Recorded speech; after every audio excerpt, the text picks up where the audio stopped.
protagonistas de nuestra provincia.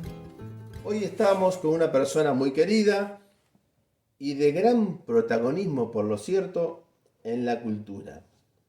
Ariel Diez, un artista en su plenitud. Nos abre la puerta de su casa, lo cual, Ariel, te agradezco muchísimo. Y vamos a comenzar la entrevista preguntándote cómo estás. Bueno, en primer lugar agradecerte a vos por esta amabilidad, por esta entrevista. Bien, escribiendo, uno permanentemente trata de volcar sus ideas en el papel, así que estamos en esta etapa y en este proceso, ¿no? Se me vienen a la mente millones de preguntas para hacerte, pero el tiempo es limitado. Entonces he seleccionado algunas que creo que te van a describir, te van a pintar en cuerpo y alma como artista. Para comenzar, quisiera que nos contaras brevemente un poco de tu vida personal y de tus actividades artísticas. Bueno, yo nací en Colonia Varón en el año 65, hice la escuela primaria, la única escuela que había en esa época, ¿no? Bartolomé Mitre número 13, y después hice el colegio secundario en el Instituto José Hernández. Mirá. 16, 17 años vengo a General Pico a jugar al fútbol, a cultural argentino, después hago un año de veterinaria, y ya me radico en Pico y bueno, comienza todo un trayecto de maduración personal, laboral.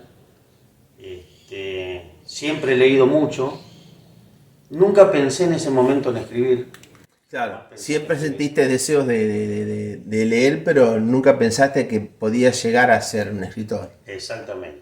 Y Ariel, decime, ¿vos recordás el primer libro que leíste? ¿O la primera historia que escribiste? Bueno, el primer libro que leí no, seguramente en la escuela y bueno, muchas revistas prestadas en esa época, Paturuzú, El Tony, D'Artagnan.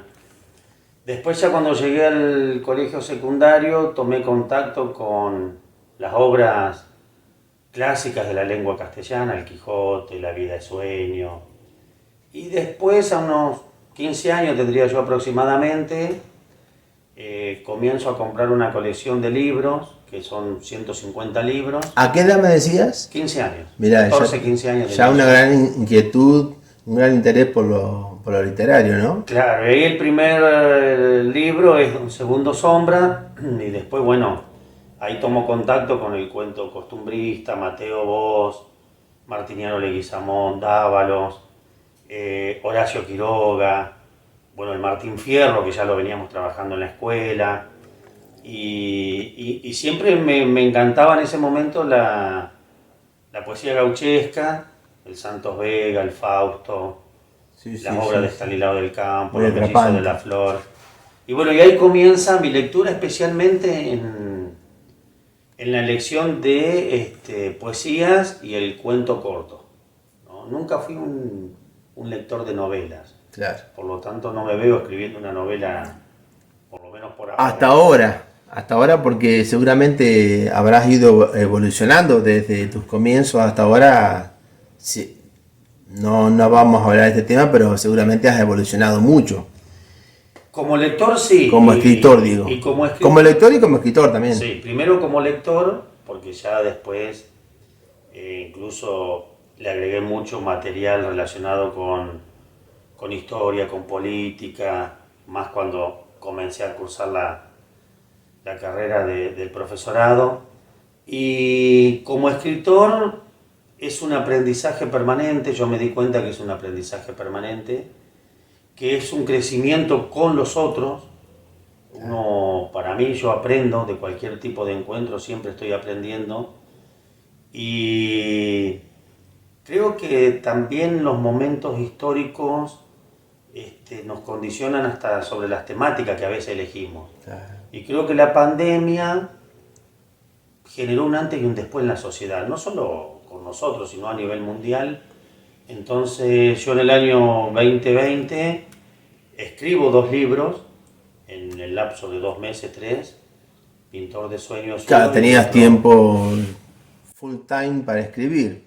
Sí, la virtualidad en el sistema educativo me permitió estar en casa mucho más horas. Entonces, entre una clase y otra clase, muchas veces, sin moverme del escritorio o de estar enfrente de la computadora, empezaba a escribir y en 3 meses aproximadamente hice 2 libros. Pintor ¿Cuán- de sueño y Piquillín Pampero. ¿Cuántas obras tenés publicadas, Ariel? Publicadas 7. 6 son de autoría propia. Hay una que es realizada en conjunto con Silvina Crespo, presidenta de Sade Moreno. Un libro que se presentó el año pasado que se llama Robadas de Shiraz.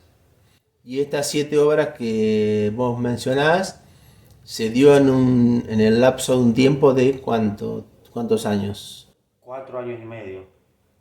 Desde... O sea que bien, realmente fructífera la carrera, ¿no? Y estás con todo el impulso. Sí, me sorprendió el primer libro que es Quijote deshilachado. Un libro que se vende, que tiene un recibimiento, porque yo siempre pensé que lo que uno hacía tal vez no le guste a nadie. Entonces uno está a veces con los temores de, ¿sirve lo que hago? ¿Gusta lo que hago? Claro. Y bueno, y después la poesía, 2 poesías de Quijote, una Quijote deshilachado y la otra Cuando arda, poesías que fueron publicadas en otros países, en Chile, en España, en Venezuela, y que bueno, que para mí fue una grata sorpresa porque yo eso no lo imaginé nunca. Y me llevó a seguir escribiendo y me di cuenta que tengo cosas, material para corregir Claro. o para armar otro libro, Te ¿no? motivó, te diste cuenta que ibas por el camino correcto, porque si la gente lo aceptaba, eso, Y, eso te motiva. y en primer lugar es una necesidad con uno mismo, ¿no? Una Cuando uno necesidad también. está Claro. lleno de palabras, lleno de letras, Claro. lleno de cosas para decir y para contar. Tal vez, Partí desde ahí yo. tal vez más allá de que no hubiese tenido tanta aceptación tus obras, igual seguirías escribiendo. Sí, sí, Porque sí. Sí. no pasa tanto por si los demás te aceptan, sino por una necesidad y una convicción tuya. Exactamente. En primer lugar la necesidad. Y después, bueno, ya uno dice, bueno, si el material que uno hace gusta, uno ya tiene que mejorar, porque si uno lo vuelve a releer habría cosas que yo sacaría, que corregiría, y también por respeto al público, Claro. al lector y a uno mismo. Exacto, Porque cuando el libro está en tus manos, ya dejó de ser mío, exacto. ya no es más mío. Así es. Pero sí, el punto de partida es la necesidad de volcar un montón de cosas. Una gran pasión. Y se transforma en una pasión y en un hábito. Creo que en todas las ramas del arte, ¿no? Todas las disciplinas artísticas, lo que nos motiva es la pasión. Que yo he intentado por un tiempo de dejar de cantar y no lo he logrado. A los pocos días estoy cantando nuevamente en algún lugar, aquí y allá, pero ni sé cómo, ni por qué, pero estoy nuevamente cantando. Pero he querido dejar de cantar y no. Sí, sí, o preparando tal vez un material nuevo. Es más fuerte la pasión, la necesidad. Es como no puedo dejar de respirar, así tampoco puedo dejar de cantar. Y seguramente a todos los artistas, en cualquier disciplina, le pasa lo mismo. Sí, yo creo que también pueden ser etapas. Cada uno tendrá su estilo, su propia vida personal y sus propias etapas de crecimiento. Claro. Y yo siempre fui un gran lector desde niño. Y bueno, es como que todo eso que uno fue absorbiendo como una esponja, hoy lo trata de volcar y es lo que decís vos, ¿no? Está la necesidad, primero de escribir por una necesidad propia y después, bueno, de darlo a conocer a veces, de participar en distintas antologías. Me encontré con un mundo maravilloso, que yo lo veía desde el lector. Me encontré con que hay cientos, miles de personas hombres y mujeres y jóvenes que escriben en nuestro país, que lamentablemente muchas veces no son conocidos o no se le abren las puertas desde los espacios culturales para que puedan mostrar lo que hacen. Y creo que lo mismo debe pasar en otras ramas del arte como la música, Sí, el sí, dibujo, sí. la pintura. Tal cual lo decís. Es realmente así. ¿Cuál es el fin que te gustaría o que te gusta lograr con tu arte? No, simplemente aportar tal vez un granito de arena con algunos temas que a uno lo conmueven o por lo menos que se conozcan un poco más. Pero creo que en el fondo la cultura permanentemente se renueva, las sociedades se renuevan y, y creo que uno a veces trata de incentivar a los jóvenes a que se sumen porque las generaciones pasan, los patrones de conductas o patrones culturales muchas veces se modifican o cambian, pero creo que hay una esencia de, de argentinidad, o se podría hablar de una pampeanidad que uno trata de que nos identifique o que nos revalorice como provincia, ¿no? Claro. Así como la música tal vez en un momento fue el tango, el folclore, la nueva canción latinoamericana de los 70, hoy hay otros géneros musicales y hay otras expresiones artísticas y culturales que son muy valederas y creo que uno, bueno, dentro del marco generacional que uno lo engloba, aporta lo poco o mucho que puede, ¿no? ¿Cuáles son las imágenes que han quedado guardadas en tus retinas, en tu corazón, relacionadas con tu infancia? Y bueno, son varias. Las que Yo, más marcadas han quedado, las que más presentes están. yo viví hasta los 13 años en el barrio norte de Colonia Varón, es decir, lo que en los pueblos se conoce como atrás de la vía. Claro. La pelota, la calle de tierra, los potreros, el cruzar la vía permanentemente para ir a la escuela, el monte de eucaliptos, bueno, eso, el barrilete, los juegos, a la bolita, ¿no? Sí, sí, sí. Esas son imágenes Una que... infancia feliz, Ariel. Una infancia con limitaciones, como había en esa época, donde a veces no había ni luz eléctrica, En cuanto a la escasez material, decís en vos. cuanto a la escasez material, pero después sí, una infancia por suerte feliz. Privilegiado. Viví siempre cerca del ferrocarril porque mi papá era ferroviario, entonces ir hasta el ferrocarril, venir caminando con él, Claro. jugar con los compañeros en la calle, Qué bueno. esas son las... Qué en lindo, el ¿no? barro, inclusive los días de lluvia, ¿no? Qué lindo, qué lindo. Las imágenes que uno tiene. Hermoso. Actualmente, Ariel, ¿estás trabajando en algún proyecto? ¿Estás escribiendo algún libro o preparando en conjunto con algún otro u otra escritora, escritor? ¿En qué proyecto estás? Bueno, yo integro SADE Moreno, integro la Asociación Civil Historiadores del Norte de La Pampa y participo de autoras y autores independientes de La Pampa.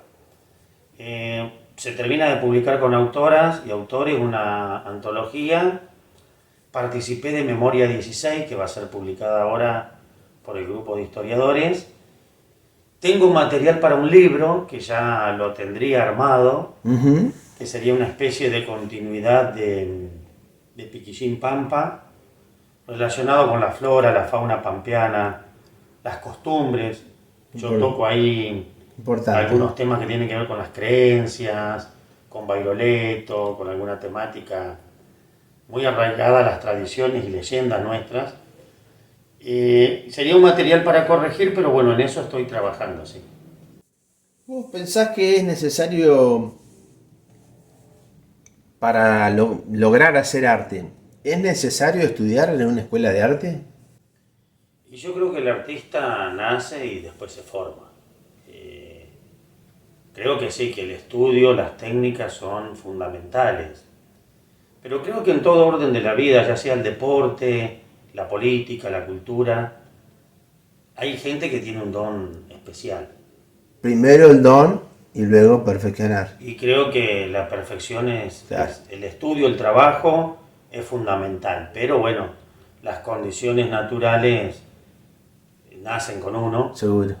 Y creo que sí, que la formación, los talleres, el compartir, el aprender, mejora lo que uno puede llegar a lograr dentro de las capacidades y posibilidades que cada uno tiene, porque lamentablemente hay mucha gente que tiene la capacidad, pero tal vez no tenga la posibilidad de publicar o de darse a conocer en determinados momentos de su trayectoria, ¿no? Justamente me das pie a la siguiente pregunta que quiero hacerte. ¿Vos pensás que el gobierno de nuestra provincia debería darle más importancia a la educación artística, es decir, a las enseñanzas de las artes? Personalmente creo que sí. Creo que no solo de nuestra provincia, tal vez sea una carencia que tenemos como sociedad en conjunto. Como humanidad. Si uno lo ve en el sistema educativo, hay escuelas, hay colegios que solamente tienen un solo año de música o un solo año de dibujo y pintura. Creo que se debería desde niño incentivarlos a las artes, al teatro. Creo que es una experiencia formativa del niño y muchas veces varios artistas, debe pasar también con la música, creo yo, especialmente en los pueblos donde a veces hay una o dos o tres actividades culturales por año, donde las limitaciones son mayores que en otros centros urbanos. Sí, Creo que se seguro. deberían crear los espacios a nivel local, a nivel regional, provincial, para que los artistas puedan mostrarse, para que puedan capacitarse y para que puedan dar a conocer sus obras, porque en el caso de los escritores, uno de los grandes problemas que yo veo en mi corta experiencia es la comercialización del material. Ahí. Dónde llevar el material y desde qué lugares se puede hacer conocer ese material que uno está difundiendo y que lo hace a pulmón y con todo el sacrificio Claro. propio, ¿no?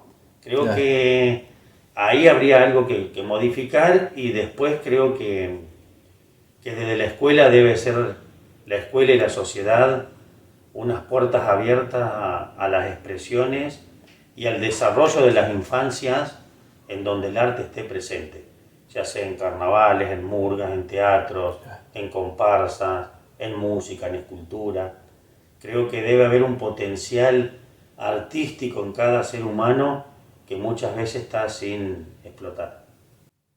¿Cómo te las ingeniás o de qué modo, qué método utilizás para dar a conocer tus obras, para difundir tus trabajos?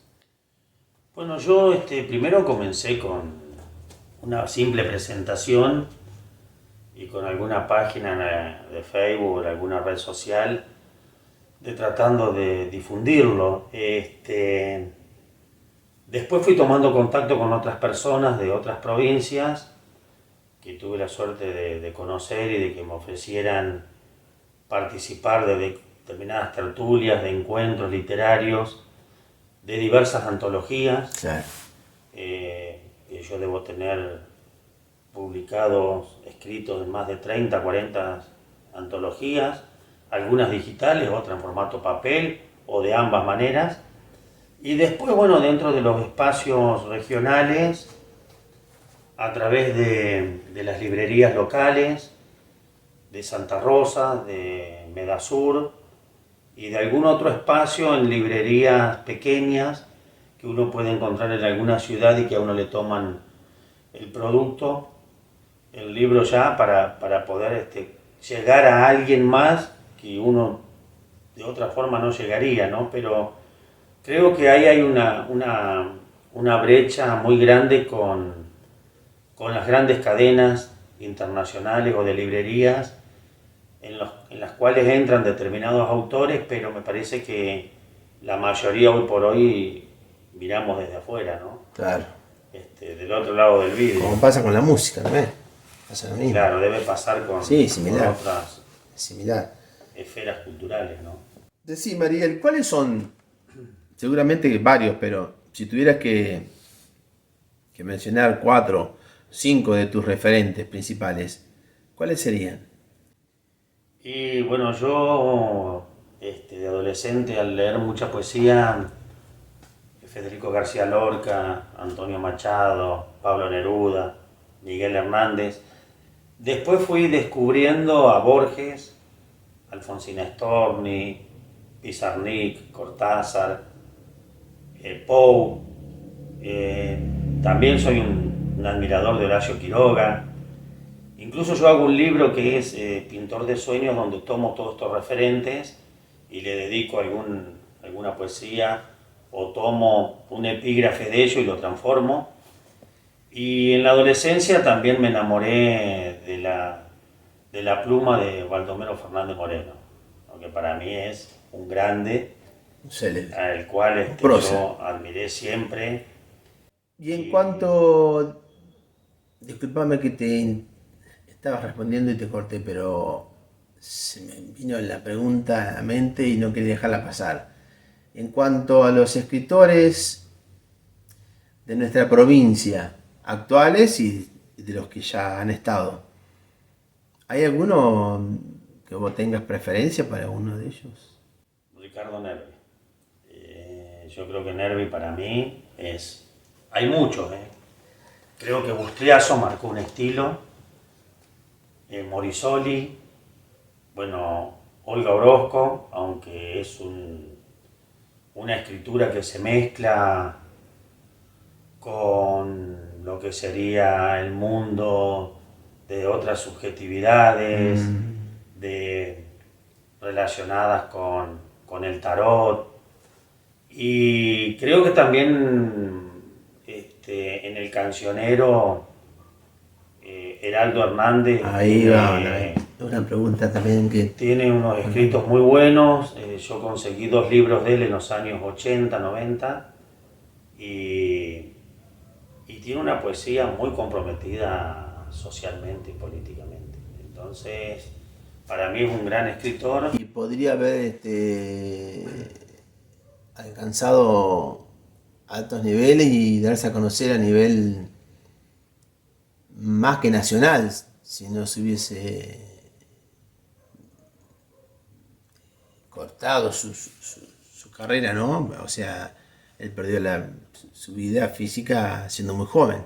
Sí, yo creo que sí. Que hubiese llegado muy, muy alto. Para mí sí, es uno de los referentes que deberíamos dar a conocer más. Y ya te digo, personalmente, cada uno tiene sus gustos, pero a mí Ricardo Nervi para mí es un grande. Una pregunta que yo le hago a cada persona que entrevisto es, porque yo soy un apasionado del tango, como todos lo saben.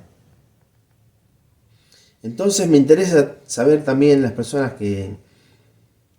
a las cuales yo entrevisto, ¿qué lugar ocupa el tango en sus vidas? ¿Qué lugar, Ariel, el tango ocupa en tu vida? Bueno, yo soy hijo único, entonces por ahí mi familia, en un pueblo donde no había parientes cercanos más que alguna prima por parte de madre, era una familia donde en esa época no teníamos televisión, así que escuchábamos muchísima radio. Mi papá toda la vida fue bailarín de tango, fanático del tango. Amaba a Julio Sosa, Mario Bustos, la orquesta de Juan D'Arienzo. Mi mamá de otro tipo de tango, de Alberto Castillo, Agustín Magaldi, Argentino Ledesma. Buscaba más la línea romántica ella. Sí, ella además de escuchar tango escuchaba mucho folclore, el folclore romántico, ¿no? Aldo Monge, Carlos Torres Vila, López Chuquía. ¿Cómo no? Claro. Pero mi papá era muy tanguero. Tanguero neto, sí. Y bailarín además. Bailarín y bueno, y a la tarde cuando tomaba mate eso, entonaba tangos, cantaba él. Qué bueno. Y después, bueno, cuando ya teníamos televisión y todo, Grandes Valores del Tango, esos programas eran imperdibles, Claro, diríamos, seguro. ¿no? ¿Y has escrito algo? Seguramente que sí. ¿Tendrás algo escrito acerca del Gotán? Sí, ¿Le has dedicado algo al género en tus escritos? tengo 3 o 4 escritos. Hay uno que está hecho a mis padres, porque ellos se conocen en un baile. Entonces, Qué bueno estaría que vos pudieras, si deseas hacerlo, que pudieras relatarlo, compartirlo con todos nosotros. sí, como no, lo tengo que leer porque Sí, no sí, lo sé de sí. memoria. No, no, no importa. Tengo un problema que no me aprendo los escritos de memoria. No hay problema. Mercedes Sosa Entonces, cantaba con Atril. me da vergüenza a veces que alguien diga, pero no sabes 3, 4 poesías tuyas de No, memoria, no. pero es La verdad preferible que no. ir con o sea, leerlo, o el cantante ir con un Atril y no pasar el bochorno o no poder culminar la obra porque te falla la memoria. Así que los voy a compartir leyendo. Es de un libro que se llama 80 poesías y 8 relatos. Un viejo Gotán. En un viejo Gotán que escribí en la pared, el recuerdo de antaño viene nuevamente. Es un Gotán de suave y hermosa melodía, que bailaron con cortes y quebradas medidas. El sonido del fuelle refleja una aureola de compases antiguos que vuelven ahora. Nelly espera ansiosa en su mesa. Borró su mirada, un matiz de tristeza. El bailarín camina con pasos enérgicos. Azules sus ojos, elegante su cuerpo. El viento susurra acordes tempranos. La figura se diluye de Roberto en sus manos. Está dedicada a mis padres, ¿no? Ellos se conocen en un baile, de estos bailes de pueblo, bailes de campo de la época. Claro. Bueno, y a partir de Hermoso, la verdad ahí, que muy significativo para vos principalmente, ¿no? Porque están involucrados tus padres, pero para todos los que disfrutamos del tango, un relato hermoso, sí, es una especie de homenaje que un yo, luego homenaje. del fallecimiento de ellos, realizo y digo, bueno, tengo que escribir algo sobre la vida de mi padre ferroviario, algo sobre mi madre, y bueno, y después surge esto Qué buena escena describe el poema. y lo Si publico en este uno, si libro. uno se lo imagina como una película o que está presente en esos hechos, es una escena muy tierna, muy linda. Sí, y rescato ahí ese romanticismo por ahí en 2 o 3 estrofas breves. Y, y bueno, y la silueta de mi padre, ¿no? Alto, delgado, bien rubio, ojos azules, ¿no? Madre mía. La figura del bailarín ahí. Claro, espectacular, En estampa de esos tanguero. años, de los años 60, ¿no? La época del 60, con sus 23, 22 años. Qué lindo lo que nos estás contando, lo que estás compartiendo con nosotros, algo tan íntimo también, ¿no? Porque es tu historia personal. Ya para terminar la entrevista, te agradezco nuevamente y yo quisiera que nos contaras qué cosas harías urgentemente si tuvieras una semana de vida. Qué pregunta, ¿no? Sí, primero habría que ver cómo lo asimila uno cuando le dicen que le queda una semana de vida, pero bueno, no, trataría de disfrutar de mis nietos, tengo 2 nietos, Zoilo y Fausto, disfrutar de mis hijas, que no están aquí, hay 2 en La Plata, la más chica está aquí en General Pico, así que trataría de compartir el poco tiempo que me queda con la familia, con algún amigo, y tal vez escribiría algo, si es que la mente humana de uno en ese momento puede escribir algo, tal vez hay personas que sí, otras que no, porque creo que tal vez cuando uno llegue al final de sus días vea la vida de otra manera, en muchos aspectos, Seguramente que sí, aunque ya no quede tiempo, seguramente que sí. ¿no? aunque ya no quede tiempo. Es como un viejo poema de Baldomero Fernández Moreno que dice: quisiérame yo olvidar de todo lo que viví, de cuánta cosa aprendí para poder empezar, y entonces balbucear una canción nunca oída, primordial, indefinida, inocente, incoercible y sin título posible, pero se acaba la vida.